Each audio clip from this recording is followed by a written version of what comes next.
Right, we're staying with developments on the outbreak of cholera in Ogun State, where the state government has confirmed the outbreak of cholera, which has claimed the life of a 62-year-old woman with 5 persons hospitalized. The Ogun State Commissioner for Health, Tomi Coker, said the incident happened in Ijebu Igbo, Ijebu North local government area. The incident occurred 4 days ago. A source in the community said the deceased woman contracted cholera while caring for her infected child, who is now among the hospitalized victims. In a statement, the chairman of the Nigerian Medical Association in Ogun State, Kunle Ashimi, acknowledged the widespread impact of cholera affecting 30 states across the country, including Ogun. Mr. Ashimi says the NMA is on high alert and that government has provided a contact number for reporting new cases. This is as the death toll resulting from the outbreak of cholera in Lagos State has risen to 24 from 21 earlier reported. An update by the Lagos State Government on Friday indicates that a total of 24 persons have lost their lives to the disease as of 19th June 2024. Joining me now is Commissioner for Health in Ogun State, Dr. Tomi Coker. Dr. Coker, thank you for joining us on the news this evening. How prepared is Ogun for this outbreak? Good evening. Thank you for inviting me. Ogun State is very prepared. As we all know, that cholera actually is a seasonal disease which occurs during rainy seasons.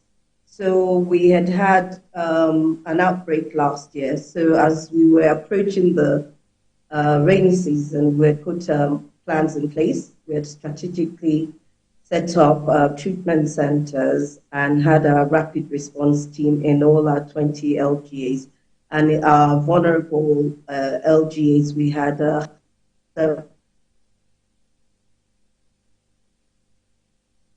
shortly after the outbreak in Lagos, we knew we were vulnerable because at least 5 of our local governments share borders with Lagos State. So we increased the surveillance by our disease surveillance notification officers being on the field and combing all the private hospitals and the communities so that we have early detection and reporting of cases. And from that exercise to date, we've actually had 14 cases reported, of which, unfortunately, as you mentioned, we lost a lady in Ijebu Igbo, and that makes our case fatality rate to be 7.1%. We have currently 5 LGAs affected, which is Adodota, Odeda, Shagam, we have Iremo and Ijebu North, where the death occurs. This is not uncommon because Shagamu is quite, it's where there's a communication border with Lagos.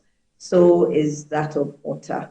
And so we continue to sensitize the population. We've had several road sensitizations. We've gone to markets, NYSCs. We're in our schools and screening our food vendors in schools as well. Indeed. And the sensitization continues through media engagement like this. So the fatality figure here in Lagos has now increased to 24. I believe that's a big concern for Ogun. That is, just a few meters away.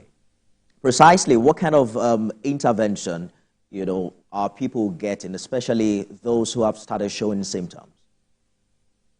So with those that have symptoms, as I mentioned, we have treatment centers that are sited in government facilities in all our 20 local governments. And in those treatment centers, we pre-position antibiotics, IV fluids, zinc, and all the commodities that are required to deliver quality healthcare. And all this is it's free. So we encourage people that once they've noticed the symptoms, which is vomiting and diarrhea, which we describe as rice stool, they must not self-treat. They must not go to alternative medicine doctors. They should try and avoid private facilities because it will cost them. But if that's what is nearest to them, they should present to the hospital, and the government will come and fetch them with the ambulance once the disease surveillance notification officer and that LGA is notified. Commissioner for Health in Ogun State, Dr. Tomi Coker, wish you all the best. Thank you very much.